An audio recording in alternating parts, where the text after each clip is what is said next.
নমস্কার বন্ধুরা, আমি স্বদেশে ঘরকন্যা। তোমরা দেখছো বোলপুর শান্তিনিকেতন থেকে। তো দেখো, যেহেতু ষষ্ঠী ছিল, তো অনেক বছর ধরেই মায়ের সাথে মিলে ষষ্ঠী করা হয়নি। যেহেতু বিয়ের পর থেকেই বলতে পারো যে কোনো কারণে হয়তো যাওয়াও হয় না বা মায়ের আসাও হয় না।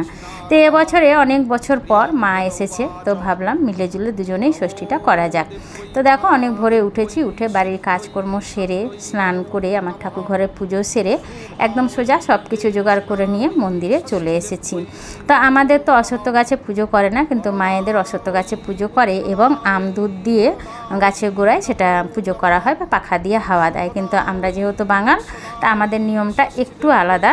আমাদের সকালবেলায় স্নান করি, স্নান করে ভেজা কাপড়ে এক ঘুঁটি গঙ্গা জল নিয়ে একটা গামলা নিই, সেটা আমাদের নাভির উপরে ঢালতে হয়। আর যতগুলো আমাদের গুরুজনরা মারা গিয়েছেন সবার নাম নিয়ে, বা যতগুলো আমাদের ঠাকুর রয়েছেন 36 কোটি দেবদেবতা সবার নাম নিয়ে জলটা ততক্ষণ ঢালতে হয় যতক্ষণ না সবার নাম শেষ হয়। সবার নাম নিয়ে লাস্টে সূর্য ঠাকুরকে প্রণাম করে সেই জলটা রাখতে হয়। আর তার সাথে আমরা খেজুর দিয়ে, তারপরে তোমার 63টা দুব বা 63টা ধান খুঁটে চাল বের করতে হয়। সেই চালটা কাঁঠাল পাতাতে সুন্দর করে জড়িয়ে নিয়ে যাতে পড়ে না যায়, সবটাই সুন্দর করে তার সাথে ফুল, খেজুর, জাম সবটা মিলে একটা গাছা তৈরি করতে হয়। করে সেই জলের মধ্যে দিয়ে 5টা ফল দিতে হয়, ফুল দিতে হয়, মিষ্টি নৈবেদ্য সবটাই নিজের মতো করে সেটা মন্দিরে নিয়ে গিয়ে মায়ের কাছে বা শিবের কাছে আমাদের পুজো দিতে হয়। তা আমি সেদিকে চলে যাব, আগে মাকে সবটাই জোগাড় করে দিচ্ছি।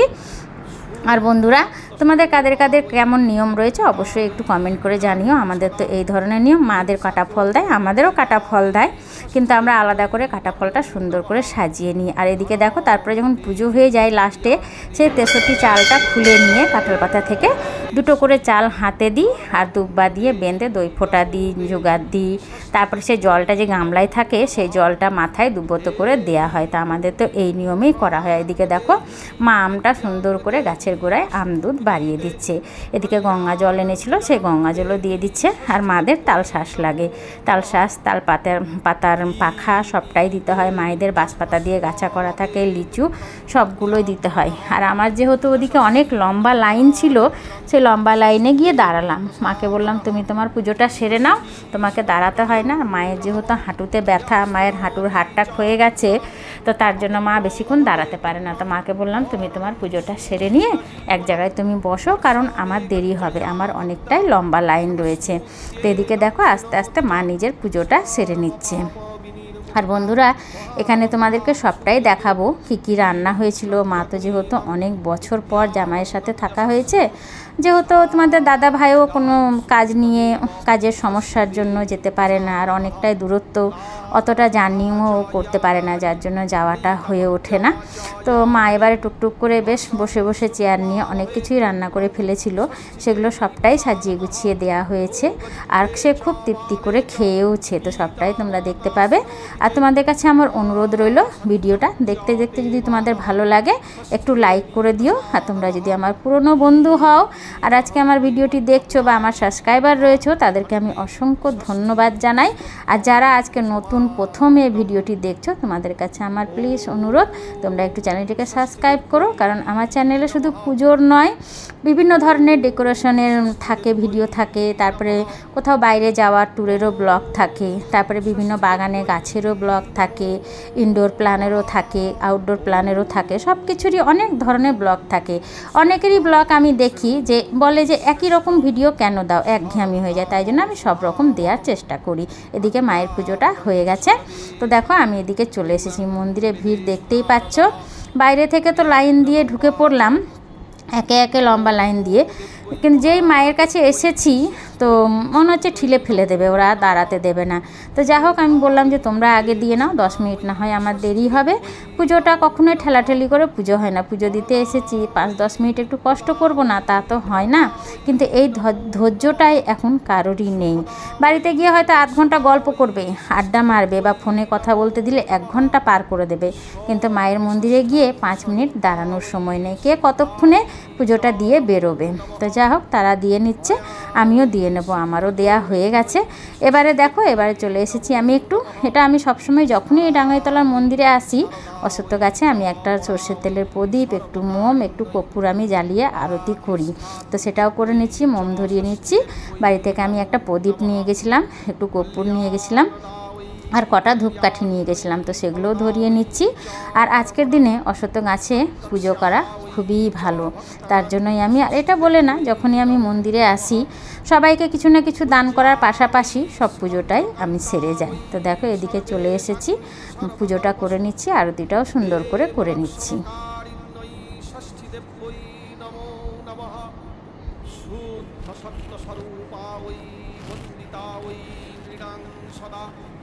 হিংসা ক্রোধ বর্জিতা ওই ষষ্ঠী দেব্যৈ নমো নমঃ। ধনং দেহি প্রিয়াং দেহি পুণ্যং দেহি সুরেশ্বরী ধর্মং দেহি যশো দেহি। পাশে রয়েছে বট গাছ, সেটাতেও একটু ধূপ ধুনো আমি দিয়ে দিলাম, কারণ বৃক্ষ দেবতা সবটাই সমান, যেহেতু পাশাপাশি রয়েছে, তো এক জায়গায় পুজো দেবো আর এক জায়গায় দেবো না, সেটা তো হয় না, দুটো গাছেই দিয়ে নিয়েছি। ফুল, গঙ্গা জল অনেক কিছুই আনা হয়েছিল, সবগুলো দিয়েই আস্তে আস্তে করে দিয়ে নিয়েছি। এদিকে দেখো পুজো দেয়া হয়ে গেছে। তো কথাই বলে, যখনই তুমি কোনো মন্দিরে যাবে 1 টাকা হলে বা 16 আনা হলেও দান করতে হয়, একটু দান না করলে কখনোই পুজো সম্পূর্ণ হয় না। তো কিছু খুচরো টাকা ছিল, সবাইকে এক এক করে, মাকেও দিলাম, কিছু দিয়ে দিয়েছে, আমিও দিলাম, ছেলেকেও দিয়েছি যে তুইও কিছু দিয়ে দে। সবটাই দিয়ে দেখো বাড়ি ফেরার পালা।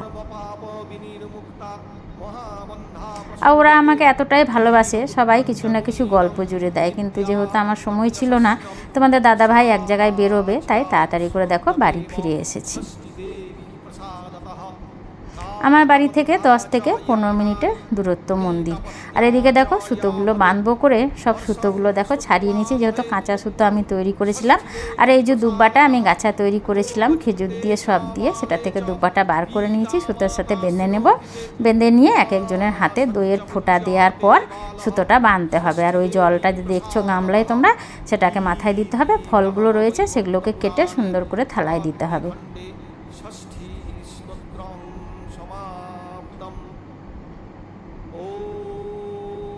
ষষ্ঠী দেব্যৈ নমঃ।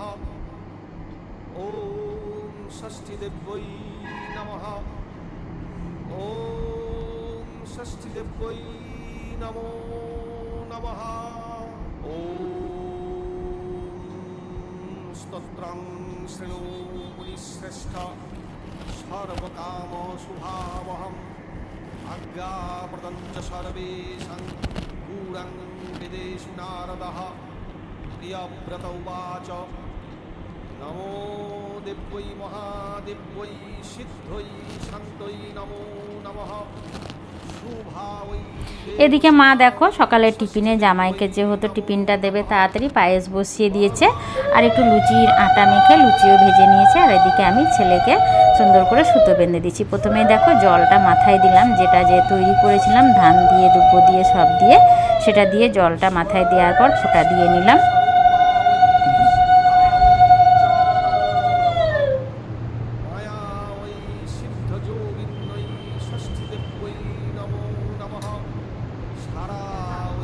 ওই যে চাল রেখেছিলাম খুঁটে, চালটা, সেই দুটো চাল দিয়ে দিলাম, সেই চালটা খেতে হয় আমাদের, তারপরে সুতোটা বেঁধে দেবো।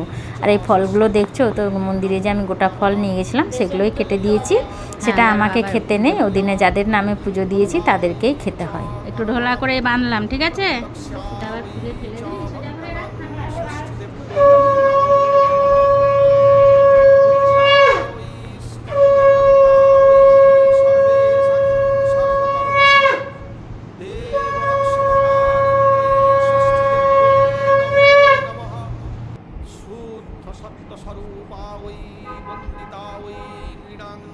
পায়েসটা ফলটা ওরা নিজেই খায়, ও ছোট বলে আমি একটু খাইয়ে দিলাম ওকে।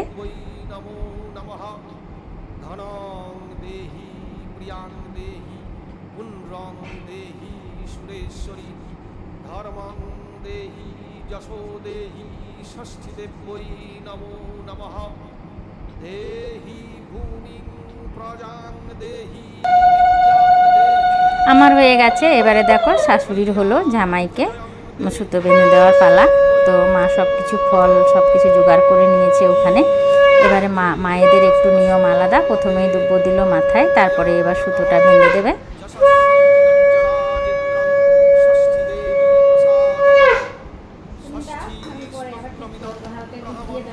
यः शृणोति च वत्सरम् अपुत्रो लभते पुत्रं वरं सुचिरजीवनं वर्षमेकं च या भक्ता संस्तुत्येतं शृणोति च सर्वपापविनिर्मुक्ता महाबन्धा वसूयते वीरपुत्रं च गुणीनं विद्यावन्तं यशस्विनं।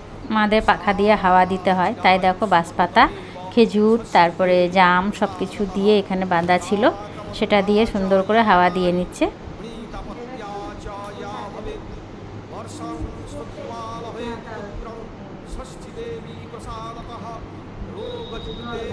মা একটু মিষ্টি পায়েস মুখে দিয়ে দিয়েছে।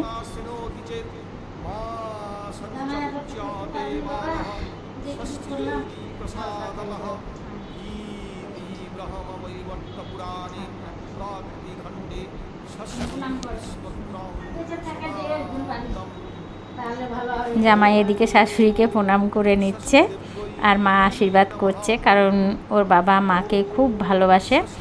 আর সত্যি মানে যা করে ও, মানে খুব কম জামাইরাই শাশুড়িদের জন্য করে। ও আমার বাড়ির না, সকলের জন্যই খুব করে, ও সবার জন্যই, সবাইকেই খুব ভালোবাসে।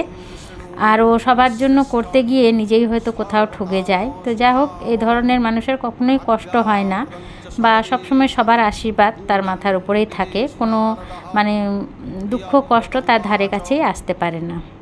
তারপরে দেখো চলে এসেছেন শাশুড়ি মা, সেও ফোঁটা দিয়ে নিচ্ছেন।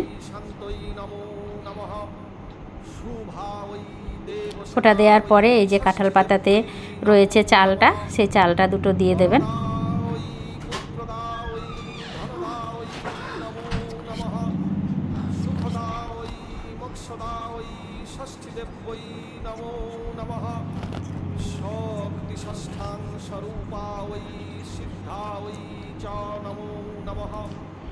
চালটা দেওয়ার পর এবারে সুতোটা বেঁধে দিচ্ছেন।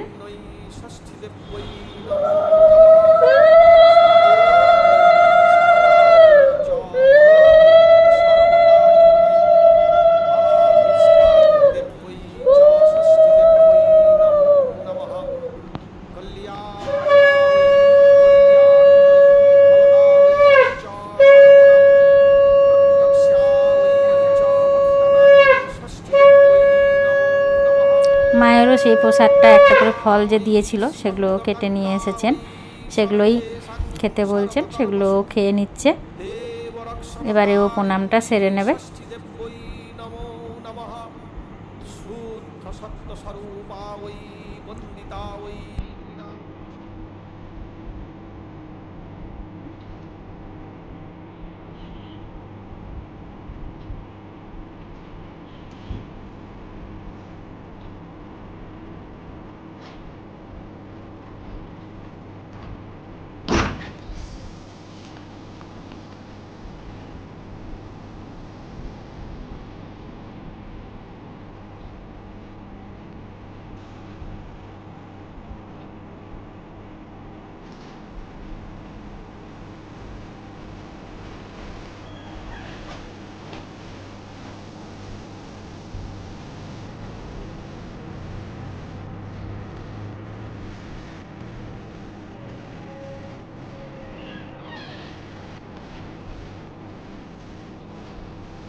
দেখুন দর্শক, আজকে কত কিছু জামাই ষষ্ঠী স্পেশাল।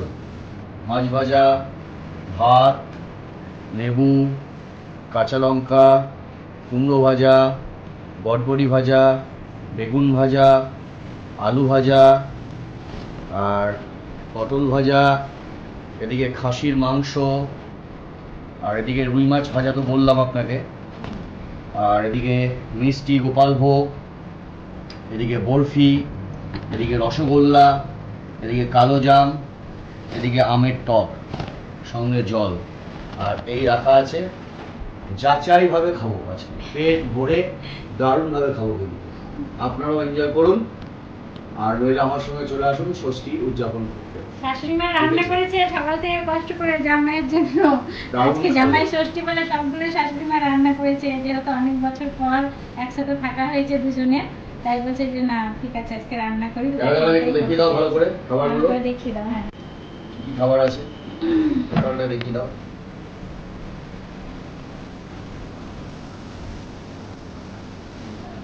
তো বন্ধুরা আজ এখানেই শেষ করছি। তোমাদের কেমন লাগলো আমাদের এই ছোট্টখাটো ষষ্ঠীর অনুষ্ঠানের ভিডিও, আমাদের বাড়িতে কিভাবে পালন করি সবটাই তোমাদের সাথে শেয়ার করলাম। যদি ভালো লেগে থাকে, পছন্দ হয়ে থাকে, একটা লাইক করো। জানি না তোমাদের মনের মতো করতে পারলাম কিনা। আবারও দেখা হচ্ছে পরের ভিডিওতে।